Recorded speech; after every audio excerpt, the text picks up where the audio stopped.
தமிழ் மொழியை பயிலத் தொடங்கிய சிறிது காலத்திலேயே ஐரோப்பியரும் படித்து பயன்பெற வேண்டும் என்ற எண்ணத்தில் தமிழ் நூல்களை ஆங்கிலத்தில் மொழிபெயர்த்ததாக குறிப்பிட்டுள்ளார். இவரது திருக்குறள், திருவாசக ஆங்கில மொழிபெயர்ப்புகள் சிறப்பு வாய்ந்தவை.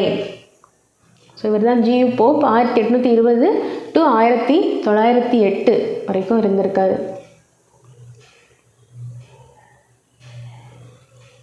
போப் அவர்கள் தஞ்சாவூரில் வாழ்ந்தபோது தமிழ் இலக்கிய இலக்கணங்களை தெளிவுற அறிந்தார். அப்போதுதான் தொல்காப்பியம், நன்னூல் முதலிய பேரிலக்கண நூல்களை பாடசாலை மாணவர் படிப்பது எளிதன்று என்பதை கண்டு சிறிய தமிழ் இலக்கண நூல்கள் சிலவற்றை எழுதி வெளியிட்டார்.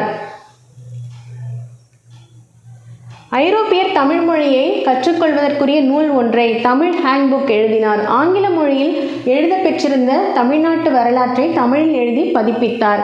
பள்ளிக்கூடங்களில் பயிலும் மாணவர்கள் தமிழ் மொழி வழியாகவே அனைத்து துறை கல்வியையும் பெறுதலே முறையான